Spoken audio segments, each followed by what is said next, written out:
Ajay Kushwaha ji, LJP से पिंटू सिंह जी, विजय सिंह जी, राम भोला सिंह जी, हमारे सांसद प्रतिनिधि राम नारायण सिंह जी, उपस्थित यहाँ पर एनडीए के तमाम पदाधिकारीगण, नेतागण, उपस्थित यहाँ पर हमारे सभी बड़े बुजुर्ग, माताएं, बहनें, युवा साथी, आप सबका हम अभिनंदन करते हैं, आप सबको हम प्रणाम करते हैं। अपने संबोधन को शुरू करने के पहले हम अपना शुभकामनाएं हमारे बड़े भाई मृणाल जी को देना चाहेंगे कि उनके जीवन का वो ये पहला चुनाव लड़ रहे हैं और वो मेरे लोकसभा से, वारिसनगर विधानसभा से अपना चुनाव लड़ रहे हैं। जीत में तो हमको नहीं लगता है कोई भी दिक्कत होगा, मार्जिन का खेल है। हम लोग प्रयास करेंगे कि जितने वोट से हम जीते हैं उससे भी ज्यादा वोट से मेरे भाई जीते। आज हम यहाँ विशेष रूप से 3 चीज के लिए उपस्थित हुए हैं। सबसे पहला तो बिहार विधानसभा चुनाव में बिहार के हक के लिए, बिहार के आत्मसम्मान के लिए और बिहार के वर्चस्व के लिए वोट मांगने के लिए हम आए हैं। ये 2 व्यक्तियों की लड़ाई नहीं होती है, ये हमेशा 2 विचारधारा की लड़ाई होती है और इस विचारधारा में हम उस गठबंधन के लिए वोट मांगने आए हैं जो सही मायने में एक विकसित बिहार के निर्माण को लेकर के गंभीर है। दूसरी, अपने लोकसभा के लिए हम आए हैं, जिस लोकसभा के लिए हम संकल्प लिए थे कि विकसित समस्तीपुर लोकसभा बनाएंगे, उसी लोकसभा में वारिसनगर विधानसभा को विकसित बनाने के लिए जो यहाँ के प्रत्याशी हैं मृणाल जी, उनके पक्ष में हम वोट मांगने आए हैं। और तीसरा, सबसे महत्वपूर्ण जो मुद्दा है जिसके लिए आज यहाँ पर हम उपस्थित हुए हैं, वो मेरे अभिभावक हैं, वो वारिसनगर के विधायक हैं अशोक कुमार मुन्ना जी। जब हम चुनाव लड़ने आए थे तब हम विशेष रूप से सभी व्यक्तियों को नहीं जानते थे, पर अशोक अंकल एक ऐसे व्यक्ति थे जिन्होंने हमको अपार आशीर्वाद दिया, अपार समर्थन दिया, हमको एक मतलब सही मायने में एक जो बेटी का स्नेह होता है, दुलार होता है, वो हमको दिए। जब हम चुनाव लड़ने आए थे, हम पूछे अंकल क्या होगा, तो वो हमको बोले तुम डरो मत, तुम बहुत वोट से जीत जाओगी।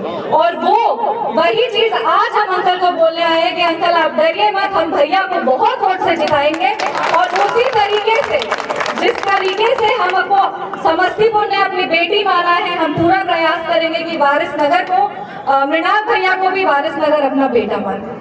जब हम लोग बिहार की बात करते हैं, बिहार के विकास की बात करते हैं, तो एनडीए गठबंधन एक ऐसा गठबंधन है जो हमेशा महिलाओं के सम्मान की, एक हम सांसद हैं, बिहार की बेटी है और हमेशा कहते हैं कि आज अगर महिलाओं के सम्मान के लिए कोई खड़ा है, महिलाओं को मजबूत कर रहा है, अगर आधी आबादी की हक की कोई बात कर रहा है, तो वो एनडीए की सरकार है। याद करिए वो समय जब आपके घर की बेटियां, आपके घर की बहनें, आपकी घर की बहुएं घर का चौखट नहीं लांग सकती थी। आज नारी नेतृत्व में उन बेटियों को तैयार किया जा रहा है। ये नीतीश कुमार जी की, ये हमारे यशस्वी प्रधानमंत्री श्री नरेंद्र मोदी जी की देन है कि आज आपके सामने एक युवा महिला सांसद उपस्थित है और जो प्रत्याशी एनडीए के हैं वो भी एक युवा पुरुष है। एक महिला और पुरुष को सामान्य मंच पर अगर किसी ने ला करके खड़ा किया है तो वो एनडीए की सरकार है। अगर हम किसानों के अधिकार की बात करें, अगर किसानों के हक की बात करें, तो वो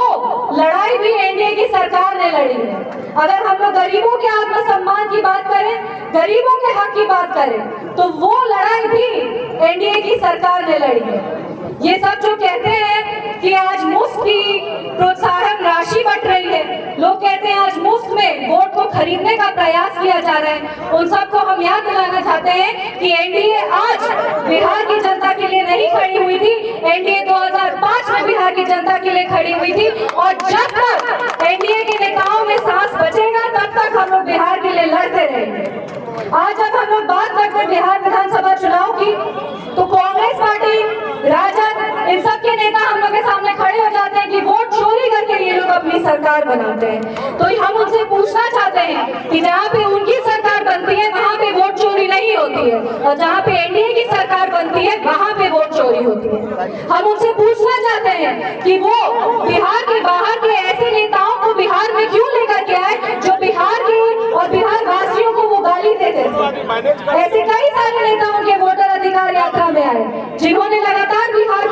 दिया, जिन्होंने लगातार बिहार के डीएनए के बारे में उन्होंने गलत सलत कहा। ये हम लोग को पूछना चाहिए कि जो बिहार को गाली दिया उसको बिहार की धरती पे कदम कैसे रखने दिया इन कांग्रेसियों ने, ये जवाब हमको कांग्रेस से चाहिए। आज जब हम लोग बिहार विधानसभा चुनाव की बात करते हैं तो ये भी जरूरी है याद दिलाना, वो अंधकार, वो जंगल राज, बिहार को इतना पिछड़ा कर दिया गया था बिहार को कि कोई बिहार के आत्मसम्मान के लिए, बिहार के अधिकार के लिए बात करने को तैयार नहीं था। आज जब बिहार आगे बढ़ रहा है तो उसको वापस खींचने का प्रयास महागठबंधन कर रही है और इसके खिलाफ हम लोग रहेंगे, इसके खिलाफ हम लोग लड़ाई लड़ते रहेंगे। समस्तीपुर लोकसभा में हम ये प्रयास करेंगे कि हमारे भाई मृणाल जी पूरी तरीके से अपने कार्यकर्ताओं के लिए प्रतिबद्ध रहे। जिस तरीके से जीत में आपके कोई डाउट नहीं है, जीत तो आप जाइएगा, आपको बस वोट के लिए, वोट के मार्जिन के लिए मेहनत करना है। और आपको हम सिर्फ ये कहना चाहेंगे भैया कि जीत उसी की होती है, जीत उसी की होती है जिसके इरादों में जान होती है, पंखों से कुछ नहीं होता, हौसलों से उड़ान होती है। आप अपने कार्यकर्ताओं को, अपने युवा साथियों को, अपनी बहनों को मजबूती से आप पकड़े रहिए, जीत आपकी है। और जीतने के बाद जब ये दोनों भाई बहन वारिसनगर युवा नेतृत्व में, युवा शक्ति में जब घूमेगा तब आप देखिएगा कि वारिसनगर में कितना विकास होगा, कितना हम लोग वारिसनगर को आगे लेके जाएंगे और पूरा प्रयास करेंगे कि सबके हक की हम लोग लड़ाई लड़ें। इसी के साथ आपको भैया शुभकामनाएं हैं, आप आगे निरंतर ऐसे ही बढ़ते रहिए। हम तो मुन्ना अंकल को बोले थे कि मुन्ना अंकल इस बार आप चुनाव लड़िएगा तो आप 100% मंत्री बनिएगा, लेकिन ये देख के अच्छा लगा कि अंकल अपने बेटे को आगे किए, युवा शक्ति, युवा नेतृत्व में वारिसनगर आगे बढ़े। हम लोग हमेशा यही कहते हैं कि संघर्ष के साए में इतिहास हमारा पलता है, जिस ओर जवानी चलती है उस ओर जमाना चलता है। समस्तीपुर में विकास की एक नई गाथा लिखी जा रही है। इस गाथा को लिखने के लिए 2 युवा आपके बीच में उपस्थित हैं। हमारे भाई को आप पूरा आशीर्वाद दीजिए, जितने भी बड़े बुजुर्ग हैं, जितनी भी हमारी माताएं बहनें, युवा साथी, आप सब हमारे भाई के साथ खड़े रहिए और भाई को ज्यादा से ज्यादा माध्यम से जिताइए। जय हिंद, जय बिहार, जय वारिसनगर। बहुत बहुत धन्यवाद मैडम जी।